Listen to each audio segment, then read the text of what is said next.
Good day and welcome back to another DB Legends video. In this video, we're going to be taking a look and discussing the latest Legends Battle Royale that has come to DB Legends, obviously as kind of this shift into the ever consistent future part of every event.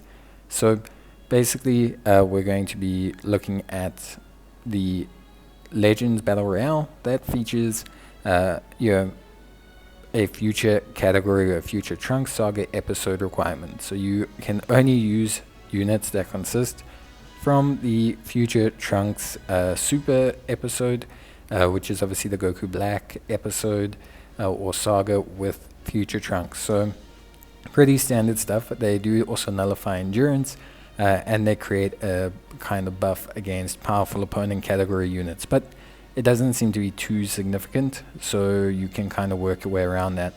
Battle Legends Royale doesn't offer too much in the way of rewards, about 300 Chrono Crystals, some multi-Z power, and some titles, but it's more a prestige thing. There's like some more interesting titles and things that you should potentially look at, obviously as the rewards, more so than just the straight Chrono Crystal rewards and things like that. So in terms of obviously like the just general concept of Legends Battle Royale, how it works is you will get 2 tickets every single day during the process of the event. You will have to attempt the event in certain time slots. So there's 3 time slots of 4 hours every single day, and you can go through these time slots to be able to obviously play the game or to play the Legends Battle Royale. So that's the only real important thing. If you win, you'll gain 500 points and get a Legends Battle Royale coin. And if you lose, your ranking will drop by 500 points. You won't get a coin, but you should in theory play weaker opponents. For me, I still think they need to add like a pity system. If you get through all 10 of your challenges, or all with losing every single one, I think they should give you like 100 Chrono Crystals. The reason being is this will create more people that will play the actual game mode, which will make it more versatile, which will give a bigger player pool to kind of go with. It also means players don't feel like if this event has a specific requirement, that if they don't have a good team in that requirement, they kind of can't participate, which can happen a lot. A lot of players can feel like they don't necessarily have the full kind of category or the units needed, so they can feel a bit hindered, and then they struggle a lot and they don't want to participate in the game mode. So yeah, obviously in terms of my team, a couple of things I want to point out.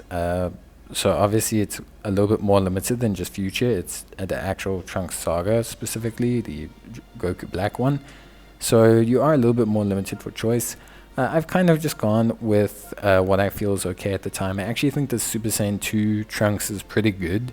I won't be using him in my video, but I actually think he's really solid. So that is a good pick. And there is nullification of endurance. And there's also like a little bit of a debuff to powerful opponent category units. So bringing a ton of Goku Blacks in that seems like a bad idea. But based on what I've seen, it doesn't feel so bad. So although they say there's a debuff there, it doesn't feel like there's specifically a massive debuff there, if that makes sense. So pretty simple stuff, personally speaking. I think most players should have some kind of team to run. That should function pretty nicely. Obviously, I think as a player, you always want to run a really, really strong team. I understand that. It can always be frustrating or difficult to kind of like have to deal with a whole bunch of different things, but I think at the end of the day, like, you have to accept that to a certain extent the game is designed around the premise of like having good summonable teams and having summoned for units and spend Chrono Crystals. So I do think at the end of the day it is possibly more geared around this idea of like making sure that you have some functional team build. But again, it's just for fun. There's no real loss. You don't lose. You don't have rating points. You don't have anything like that. You don't have ranking. So yeah, just it's a pretty just decent time. You could come up against the wall, but that is what it is.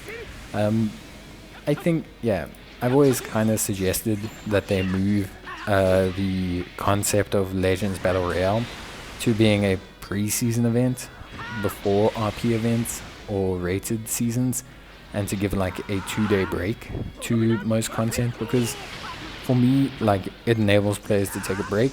It also means that they don't feel like they're doubling up on PvP, which can happen. A lot of players can feel like they're doubling up on PvP, like they're being forced to kind of have to play multiple rounds of rated PvP, and then they also have to play Legends PvP, especially now with the training battle missions. They also have to play training battle missions.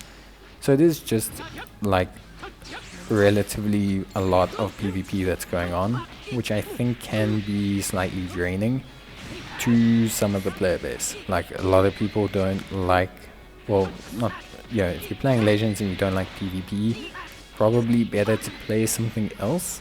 But one of the real concerns is actually that when you look at things, the teams tend to have a little bit more issues than some other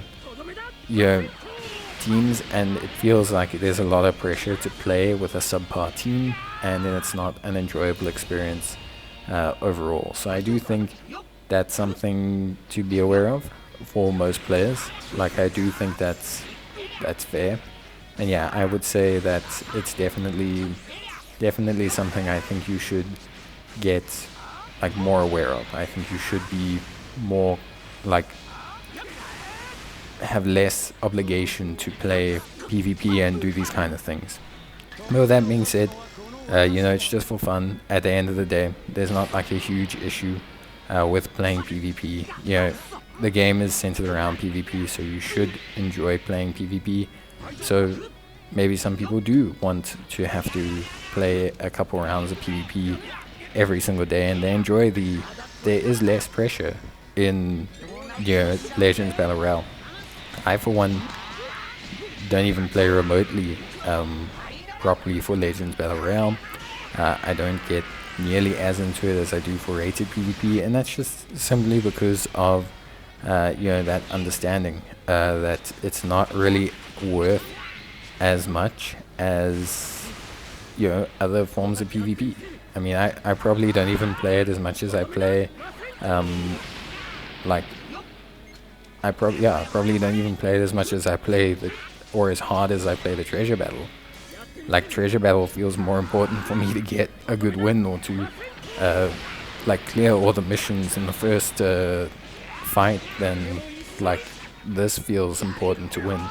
And I think that's good to a certain extent, but I also think it can limit the amount of players playing, and whenever you limit the amount of players playing, it does kind of create an environment where it's only really good players, or people with only really strong teams in that category, and then it makes it difficult to get progress. It makes it difficult to feel like you're fighting on fair grounds when even the bad people have great teams. But that's it from me. See you next time.